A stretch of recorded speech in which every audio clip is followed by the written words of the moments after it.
Penumpang pesawat yang tidak ramah. Dikisahkan tentang seorang wanita kaya yang cantik dan berkulit bersih. Kebetulan ia mendapatkan tempat duduk di dalam pesawat tepat bersebelahan dengan seorang wanita yang berkulit hitam dan berpenampilan sangat sederhana. Dengan wajah sinis, wanita cantik itu memperlihatkan sikap tak senang kepada wanita sederhana itu. "Pramugari, saya tidak mau duduk bersebelahan dengan orang ini. Tolong carikan saya tempat duduk yang lain saja," teriak wanita cantik itu kepada seorang pramugari. Dengan senyum ramah, pramugari tersebut memberitahu bahwa pesawat sudah penuh. Tak ada tempat duduk yang lain kosong. Jelas pramugari itu. "Aku tidak mau tahu. Kamu harus mencarikan satu tempat lagi untuk aku," sergah wanita cantik itu dengan nada ketus dan setengah berteriak. "Baiklah, saya akan mencoba memeriksa kelas bisnis. Semoga masih ada tempat duduk kosong untuk ibu," jawab sang pramugari mengalah. 3 menit kemudian, pramugari kembali dengan senyuman manis. "Di kelas bisnis masih ada satu tempat duduk kosong. Saya telah mendapat izin untuk satu penumpang yang ingin duduk di sana," kata pramugari tersebut ramah. "Tetapi saya tidak diizinkan memberikan tempat duduk tersebut kepada Anda," sambil menunjuk wanita cantik dan kaya. "Orang yang tidak berbudi pekerti. Karena itu, saya persilakan ibu untuk menempati kursi di kelas bisnis yang kosong." Pramugari itu menunjuk kepada wanita sederhana dan berkulit hitam. Lanjut, pramugari tersebut kemudian memandu wanita sederhana itu menuju tempat duduk yang dimaksud. Rupanya banyak penumpang yang memperhatikan kejadian tersebut. Mereka ternyata juga tidak bersimpati terhadap sikap sombong wanita cantik dan kaya itu.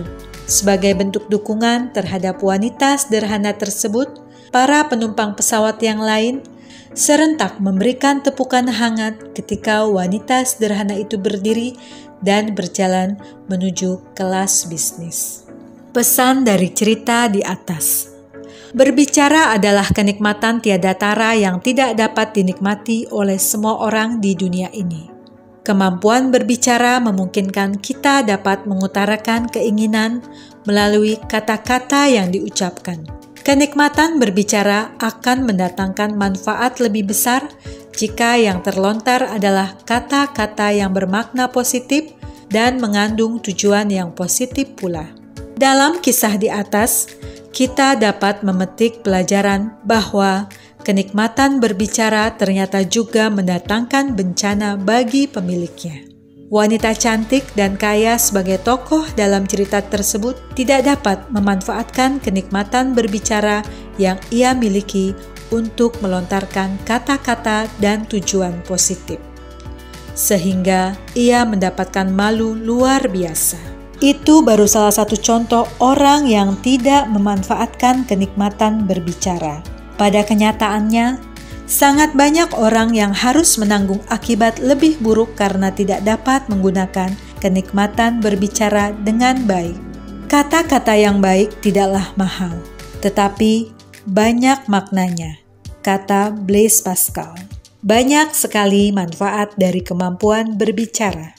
Seandainya wanita cantik dan kaya itu memanfaatkan kenikmatan berbicara yang ia miliki untuk menegur dan berbincang tentang hal-hal positif dan menyenangkan. Selain merasa lebih senang, wanita itu tentu akan mendapatkan banyak keuntungan, misalnya jaringan yang lebih luas. Berdasarkan penjelasan di atas, kita akan mendapatkan manfaat positif atau negatif dari kenikmatan berbicara sangat ditentukan oleh sikap kita dalam menghadapi keadaan dan orang lain. Entah suasana hati kita sedang senang atau sedih, sedang bahagia atau berduka. Tanamkan dalam hati dan pikiran bahwa kitalah yang sepatutnya menyesuaikan diri dengan lingkungan, bukannya menuntut mereka menjadi seperti yang kita senangi. Caranya adalah perlakukan mereka sebagai orang dewasa, perlakukan mereka sebagai mitra, perlakukan mereka dengan martabat.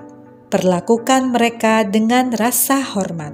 Demikian disebutkan dalam buku In Search of Excellence tulisan Tom Peters dan Robert Waterman.